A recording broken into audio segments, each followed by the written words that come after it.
Voy a ingresar al tema desde otro ángulo diverso al que hemos estado planteando ahora, que hay un llamado hoy en lo que algunos llaman la crisis, una de las crisis más significativas de la Iglesia Católica en la época moderna, a partir de víctimas, y lo voy a hacer en un diálogo interdisciplinar con investigaciones e informes que se están produciendo en distintas partes del mundo. Acabo de publicar un artículo que me va a servir de base para la reflexión que hago ahora con ustedes. El artículo tiene ese título, Fracaso institucional de un modelo teológico-cultural de Iglesia. La expresión fracaso institucional es de la Conferencia Episcopal Alemana, al recibir el informe que voy a presentar ahora, un verdadero fracaso institucional. El texto australiano que les voy a presentar utiliza la misma expresión. Y lo que yo quiero poner de relieve aquí, en esta contribución, es los factores sistémicos, ¿no? El artículo acaba de ser publicado y lo pueden encontrar, lo pueden bajar en esta web, ¿no? No sé si aquí en España usan tanto este portal académico norteamericano que es muy útil para compartir información. El texto, como digo, ya está completo allí publicado, ¿no? Acaba de salir la semana pasada. Bien. Aquí tienen el abstract que más o menos plantea no lo que voy a desarrollar ahora, pero por dónde va el texto y me ayuda a mostrar el panorama. Dice, la cuestión del abuso de menores constituye una de las crisis más significativas de la Iglesia en la era moderna. En primer lugar, este artículo ofrece múltiples argumentos para la comprensión del asunto a partir de unos textos norteamericanos especializados. El que no se informe, déjeme decírselo así de brutalmente, el que no se informe de las investigaciones que se están publicando fuera de la teología para reflexionar sobre el abuso de menores, tiene altas probabilidades de escribir un texto superficial si no errado. En las semanas pasadas, personas incluso importantes muestran esta realidad. Y por eso un conocimiento de lo que se está elaborando a partir de las otras disciplinas, medicina, psiquiatría, derecho, criminología, como se expone en los textos que voy a presentar, son imprescindibles para una comprensión teológica del asunto. Se trata de un diálogo interdisciplinar que está movilizado por víctimas, ¿no? Y que apuntan, como quiero subrayar, a la reforma estructural de la Iglesia.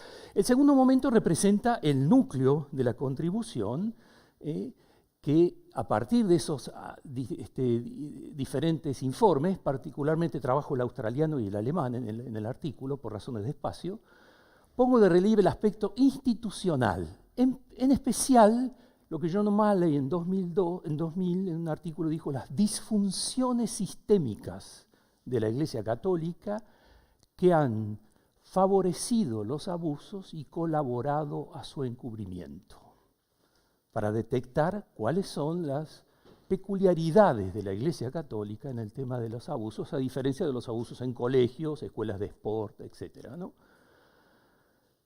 Y lo que me interesa mucho mostrar es una lectura teológica de ese material, psiquiátrico, médico, criminológico, de abogados, ciencia política, de otras ciencias sociales, es que esas observaciones que vienen de fuera convergen con reflexiones ya elaboradas en agendas teológicas de reforma de la Iglesia. Por eso, y esta es como la hipótesis, los estándares contemporáneos de buena gobernanza, el texto australiano, que se demandan, coinciden en buena medida con la necesidad del desarrollo de una sinodalidad estructural no concretada en la Iglesia Católica. En el artículo ese yo me detengo particularmente en 3 textos. El primero de ellos, para fundamentar la idea que quiero decir, es que hay que recorrer un camino de conocimiento de la investigación que se está haciendo fuera de la teología para la comprensión del asunto. Y luego a través de un texto norteamericano, publicado en el 2011, solicitado por la Conferencia Episcopal, es el segundo texto de la John Jay College de la City University of New York, solicitada por la Conferencia Episcopal Alemana, representa el estudio, como dice incluso un crítico del texto, el estudio más importante de un presbiterio nacional en toda la historia de la Iglesia. Es un texto que también tiene muchas limitaciones. todos estos textos tienen muchas limitaciones, incluso entre ellos mismos a veces se critican. Aquí no hay Biblia, pero son instrumentos, no existe la Biblia en este asunto, pero todos aportan elementos.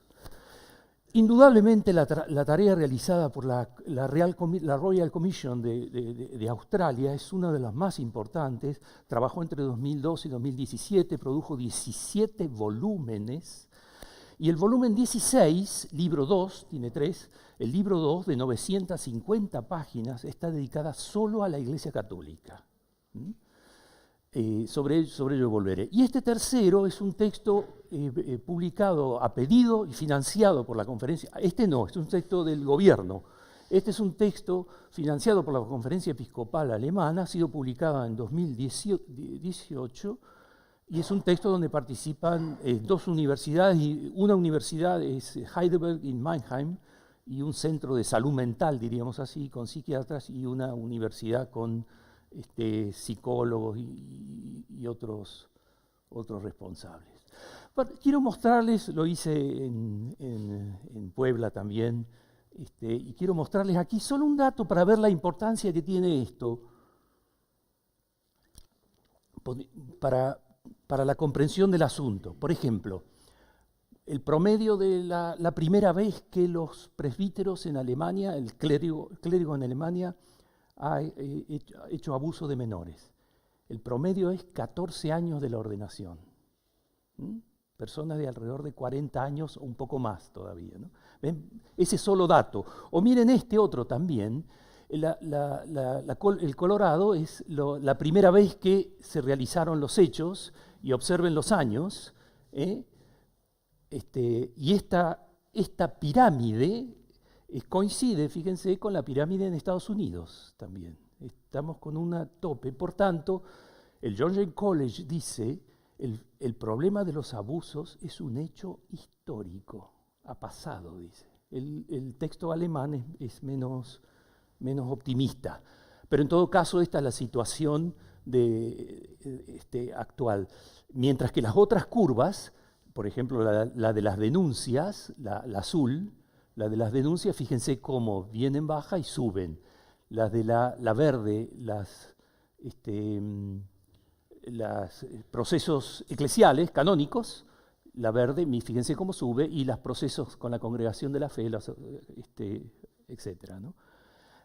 Esa foto es muy importante para, si se quiere explicar cómo juega el celibato ahí, cómo juega eventualmente la teología moral, según Benedicto, cómo juega, etcétera, los distintos asuntos, ¿no? Pero es solo para mostrarles la importancia de estos estudios para la comprensión del asunto. Pero aquí el punto que me interesa, que es la lectura teológica. Es posible advertir en estos textos una crítica que fundamenta desde otra mirada la agenda de reformas en la Iglesia, en buena medida ya estudiada y propuesta en ámbitos teológicos, nunca concretada en trazos esenciales. O sea, quedan cosas gruesas por hacer. Una conclusión, a mi modo de ver, emerge en la lectura. Lo que ya sabíamos que era incorrecto desde el punto de vista teológico, ahora se comprueba que es además un modelo no saludable, el informe australiano, como cultura humana e institucional, y que esas insuficiencias, disfunciones sistémicas, la llama John O'Malley, son factores que han contribuido y contribuyen todavía hoy a la inseguridad de las personas, especialmente la salud de los menores. Lo que se muestra mediante diversos argumentos es que hay una vinculación muy estrecha entre las insuficiencias institucionales con los problemas teológicos. Por eso en comisiones de abusos tiene que haber teólogos, no solo psiquiatras o médicos o juristas. Una teología al uso que fundamenta, hace plausible una forma de organización social no saludable. Crea condiciones que facilitan el abuso, su perpetuación, su posterior encubrimiento, ¿no? Y en este punto doy un paso más. El informe australiano, no solo él, les voy a mostrar dos ejemplos, acentúa la perspectiva que estamos frente a un asunto sistémico, organizacional. expresamente advierte que la responsabilidad de la crisis es generalmente considerada por los líderes de la Iglesia, dice el informe australiano, como una realidad vinculada a un pequeño número de personas. Fracaso personal, pecaminosidad. Dice, el liderazgo de la Iglesia tiende a responsabilizar a los obispos individuales por el hecho de que los casos de abusos no fueron tratados adecuadamente, en lugar de considerar un posible fracaso institucional, ¿no? Este tipo de observaciones están en varios lugares. Creí que tenía el alemán, no lo tengo. Fíjense aquí, voy a volver sobre él después, inmediatamente. Tema sistémico, ¿no?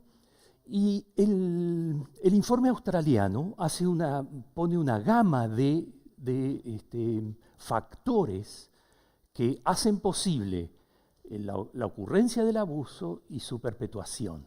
Pero al final, el informe australiano hace este razonamiento. Si uno tuviera que aislar un solo factor, porque la clave es la combinación de factores, pero si uno tuviera que aislar un solo factor que ha contribuido a la respuesta tóxica de los líderes de la Iglesia Católica, sería el clericalismo.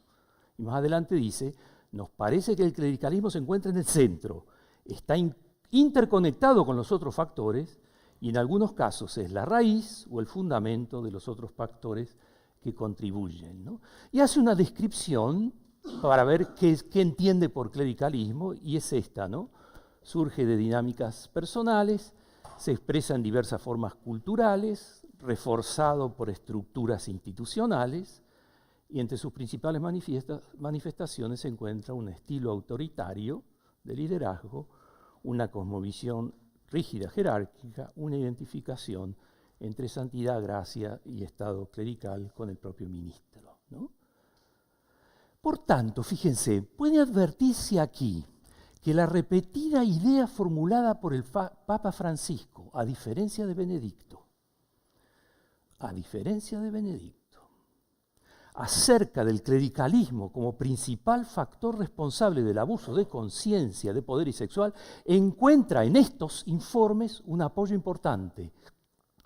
Una pregunta distinta es si a nivel vaticano, ya no solo Francisco, se está percibiendo el problema prevalente o unilateralmente de una perspectiva moral individual, sea por la del victimario que falla o del victimario que delinque o de la autoridad que falla. Es decir, si no está opacado, subvalorado el carácter estructural del asunto y por tanto la política vaticana no está privilegiando el aspecto moral espiritual y descuidando el aspecto sistémico, ¿no? Y observen aquí el análisis del informe alemán. Miren, el abuso sexual constituye siempre también un abuso de poder.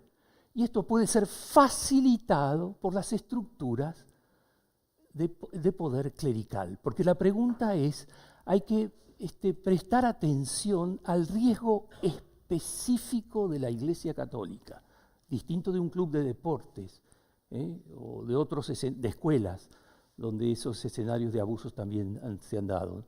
Estructuras de poder clerical. Es decir, observen las afirmaciones, un examen fundamental del ministerio ordenado del sacerdote, clave para una reforma sinodal, del sacerdote y de la comprensión de su papel con respecto a las personas, y de la comprensión de su papel con respecto a las personas no ordenadas.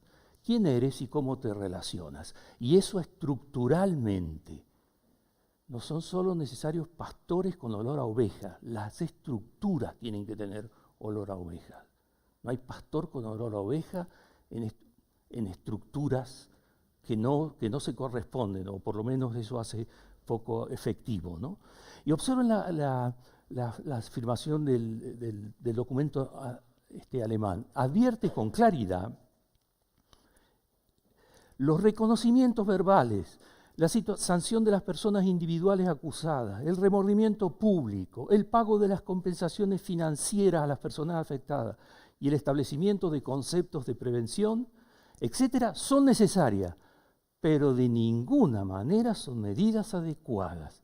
Si las respuestas de la Iglesia se limitan a tales medidas, que son esenciales para una política antiabusos, esas disposiciones positivas en sí mismas podrían resultar incluso propicias para preservar las estructuras de poder clerical, ya que solo apuntan a los síntomas, la cursiva mía, de un desarrollo indeseable y por lo tanto impiden un debate sobre el problema fundamental planteado por el poder clerical. ¿Sí? Debimos hacer esta reforma sin víctimas. Ahora tenemos las manos manchadas.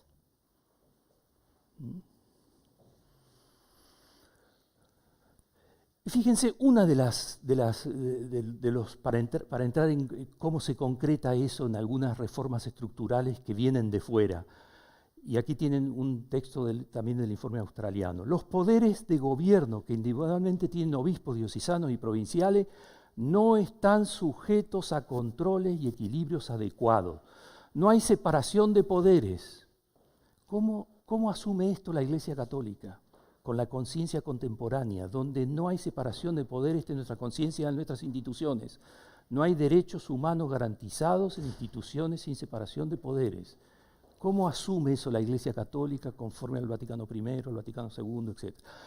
Los obispos diocesanos no han sido suficientemente responsables ante ningún otro órgano por su toma de decisiones en el manejo de denuncias de abuso infantil o supuestos perpetradores.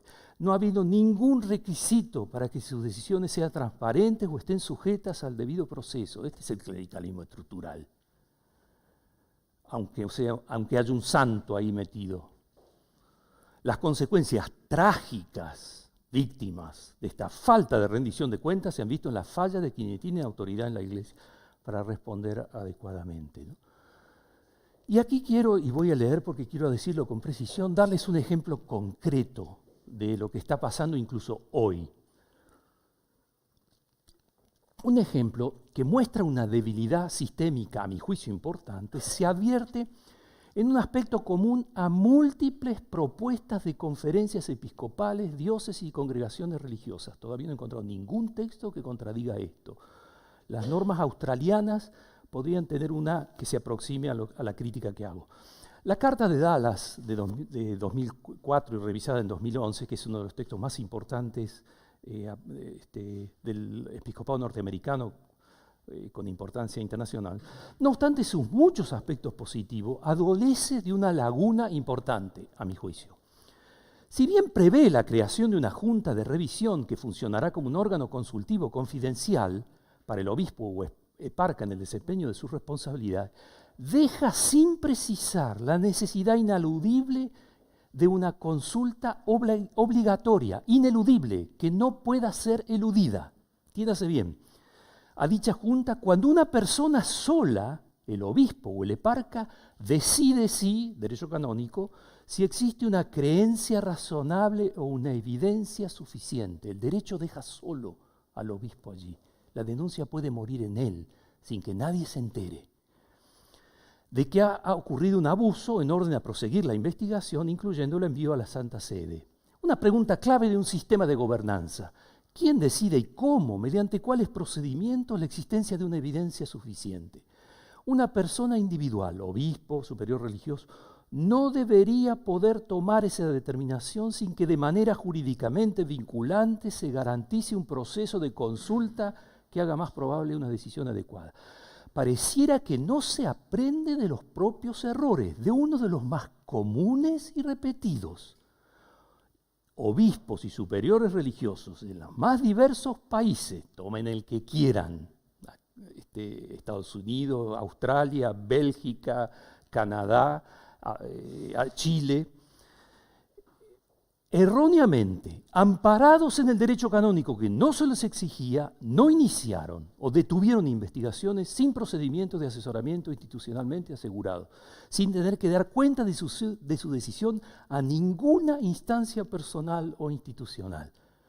La Carta norteamericana, explicablemente, no es una excepción en este punto. Si se revisan los documentos episcopales irlandés, canadiense, australiano, chileno, mexicano, argentino, etc., se advierte la misma forma de proceder. Ni el derecho canónico, ni la Carta Circular de la Congregación de la Fe de 2011, que da subsidios para las líneas guías, demandan otra cosa. No tenían por qué hacerlo. Ahora bien, en mi opinión, este es el panorama que puede observarse hoy. Se crean juntas de revisión u organismos de asesoramiento en los episcopados, diócesis, congregaciones religiosas. ¿Quién no lo hace? Pero no se garantiza incluso jurídicamente su consulta ineludible. Se revela aquí, a mi juicio, una de las disfunciones sistémicas más comunes y a la vez más fundamentales de la Iglesia Católica en su modelo teológico-cultural actual: la discrecionalidad en el ejercicio de la autoridad. La gran preocupación de la teología, de la eclesiología moderna que llega hasta nosotros. No vincular la autoridad, el papado, el episcopado, pero también el ministerio de los presbíteros, a otra instancia de la Iglesia, incluso jurídicamente. Y por eso, fíjense, creo que unas expresiones de Charles Scicluna en el reciente cumbre vaticana expresa bien lo que quiero decir. Dice Scicluna: delante del Papa, en nuestro sistema como se presenta actualmente, el papel de la víctima de abuso sexual en los procedimientos canónicos es limitado. Observe la afirmación, ¿eh? La solicitud pastoral del ordinario ayudará a compensar esa laguna, una invitación espiritual. En otras palabras, por una parte se reconoce que algunos derechos de las víctimas no están jurídicamente garantizados. Por otro, el sistema legal de la Iglesia solo apela a la buena voluntad, esto no hace ninguna institución moderna, solo apela a la buena voluntad de sus autoridades, a su solicitud pastoral. El derecho no protege a la víctima, está diciéndolo Scicluna. El derecho no protege a la víctima, salvaguarda la libertad o la autonomía de la autoridad. Es decir, no le exige de modo jurídicamente vinculante la conducta justa. En el caso aludido por Scicluna, era el deber de informar a las víctimas del progreso de los procedimientos judiciales. Quiero expresarlo con claridad a riesgo de equivocarme. No encuentro vestigios de un razonamiento tan elemental en ningún texto de la Santa Sede referido a estos asuntos. Es una institución premoderna. Apela a la buena voluntad de sus... No hay ninguna institución que confíe para proteger el medio ambiente. ¿Apelar a la buena voluntad? ¿O son necesarias medidas jurídicamente vinculantes? Pero aquí hay que vincular a la autoridad. Es una reforma de la autoridad. Y por eso traumática, porque la eclesiología del segundo milenio se ha construido sobre la noción de autoridad. No hay reforma de la Iglesia hasta que no vinculemos, incluso jurídicamente, el ministerio ordenado a las comunidades. Papado, episcopado, ministerio ordenado de los presbíteros. Lo demás es música. Como decía en Chile, lo demás es verso, dicen en Argentina. La fundamentación teológica en la perspectiva de una iglesia sinodal, y en particular el principio que el derecho, fíjense, está escrito en el derecho, puede establecer el derecho que para realizar ciertos actos un superior necesite del consentimiento o consejo de algún colegio o grupo de personas están ya formulados. Por lo tanto, no hay una objeción a esta posibilidad en línea de principio. Además, esta vinculación ineludible, es decir, que no pueda ser eludida, puede concretarla cualquier tipo de autoridad de otra manera, sin necesidad de esperar una reforma improbable en el derecho canónico, mediante una decisión voluntaria que, si bien el derecho no exige, tampoco prohíbe. La renuncia a determinadas posiciones jurídicas, obligándose a sí mismo voluntariamente, es una posibilidad abierta a toda persona jurídica. Por el contrario, estas perspectivas no parecen ni advertirse en estos textos oficiales. Se trata de una ingenuidad en el ejercicio del poder impropia de nuestra época, que a menudo se la asegura con argumentos teológicos. Es claro que los desajustes estructurales que se observan de la Iglesia de hoy no pueden ser afrontados con meros llamados a la conversión individual o a la solicitud pastoral. Y aquí me baso en un argumento de Congar que hay que decirlo una y otra vez. Este tipo de propuestas representan lo que Congar caracterizaba una tendencia muy extendida entre los católicos, un texto magnífico del año 72. Renovación del espíritu y reforma de la institución. aquel aspecto moral que depende de las intenciones y rectitudes de ésta. Es verdad que las actitudes puramente espirituales tienen su propia eficacia, causan impacto en las estructuras sociales, pero advierte, un enfoque moral espiritual es necesario, pero no suficiente. Existe una densidad propia de las estructuras impersonales y colectivas que deben tenerse en cuenta, Congar. De lo contrario, las más generosas intenciones de reforma se agotarían en la tarea, observen lo de Congar, de recomenzar incesantemente un esfuerzo condenado, siempre una eficacia disminuida a causa de haber dejado intactas unas estructuras contrarias. Congar muestra ejemplos en la historia de la Iglesia de reformas espirituales ineficaces por haber prescindido de la renovación de las prácticas institucionales. Y por otra parte, transformaciones altamente configuradoras de futuro, como la reforma gregoriana, por haber traducido en la organización, incluso jurídicamente, las ideas que la movilizaban, ¿no? En esa línea argumental, recientemente Serena Nocetti, que varios de ustedes conocerán seguramente, ha recordado que estudios de sociología y ciencia política sobre las instituciones concuerdan en el hecho de que toda reforma se realiza interviniendo al mismo tiempo, aquí está la clave, en 3 niveles: en los contenidos de conciencia colectiva, una nueva visión, en la forma de las relaciones internas y finalmente en las mismas estructuras. Toda reforma que pretenda ser eficaz debe afrontar los 3 niveles simultáneamente y de modo coherente. Simultáneamente y de modo coherente. La perspectiva del informe australiano, también del alemán, converge con estos razonamientos, ilumina la verdad de estas palabras, las de Congar y Nocetti.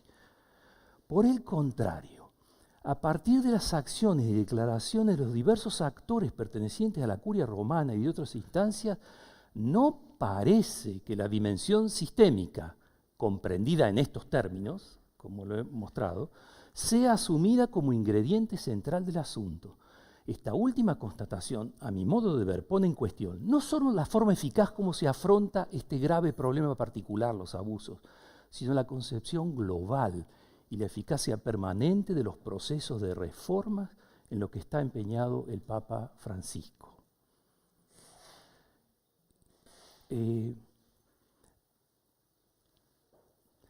Leo esto y como quedan un par de minutos nomás, digo algunas palabras. Este es otro texto del australiano. La exclusión de laicos, mujeres particular, de puestos de liderazgo, puede, el texto alemán es más fuerte todavía, ha contribuido a respuestas inadecuadas, de acuerdo con los estándares contemporáneos de buena gobernanza. La Iglesia, que es sacramento del reino, debe tener estándares contemporáneos de buena gobernanza, ¿no? A explorar y desarrollar formas en que su estructura sean más transparentes, más participativas. Y aquí digo, fíjense, no se trata de una imitación acrítica de modelos políticos actuales, sino sobre todo por una convicción que puede condensarse, todo lo que estamos tratando hoy de teología, de una iglesia sinodal.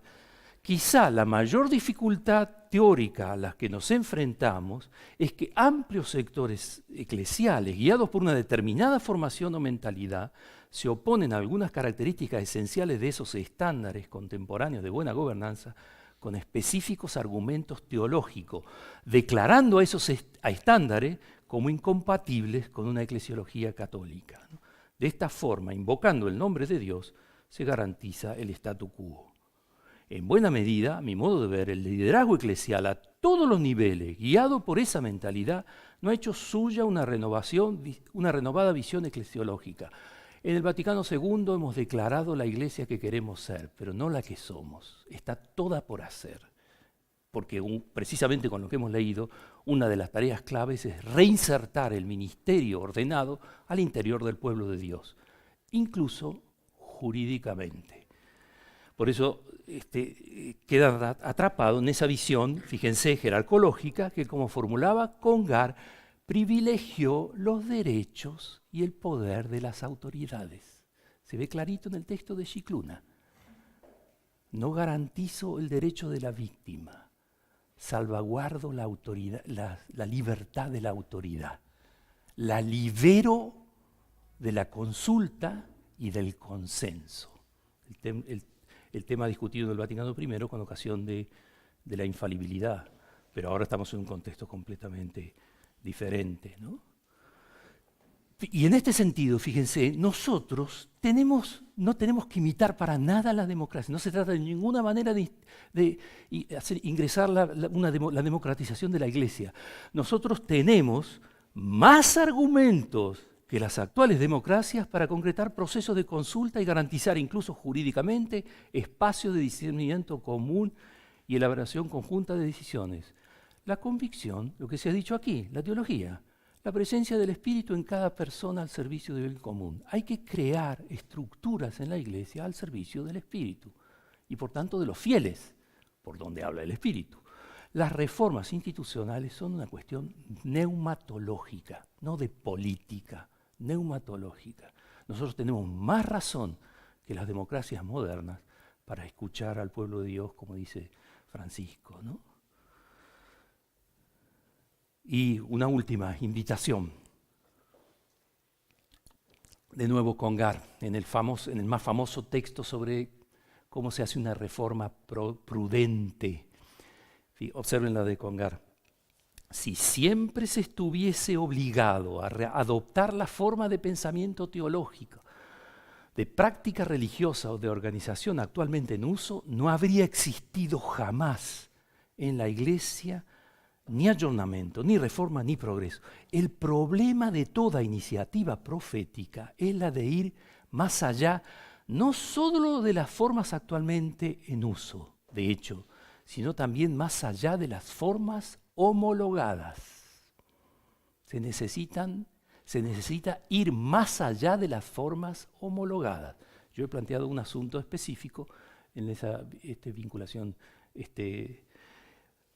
Por eso, fíjense, esta labor, y este sí es el término, aparece como imprescindible al verificar el acierto, incluso gracias a estudios no generados desde la Iglesia de Teología, como estos informes, de un diagnóstico claro formulado por un autor que no despierta ninguna sospecha ideológica para sensibilidades más conservadoras, Every Dals, el cardenal jesuita norteamericano. Observen, con este texto se estudiaba por lo menos en las universidades romanas las actuales estructuras de la Iglesia, especialmente en el catolicismo romano, tienen una impronta muy fuerte de las pasadas estructuras sociales de la sociedad europea occidental. ¿Cambiaremos esto?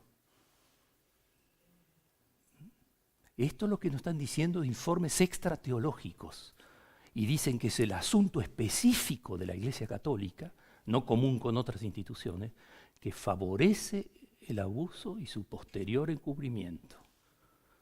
La peculiar concepción de la autoridad, como se ha puesto de relieve en esta contribución, visibiliza particularmente este modelo. No hay nada más traumático para la Iglesia Católica que poner en cuestión su noción de autoridad. Pero de esto se trata. Si no, la sinodalidad es un discurso vacío. Muchas gracias.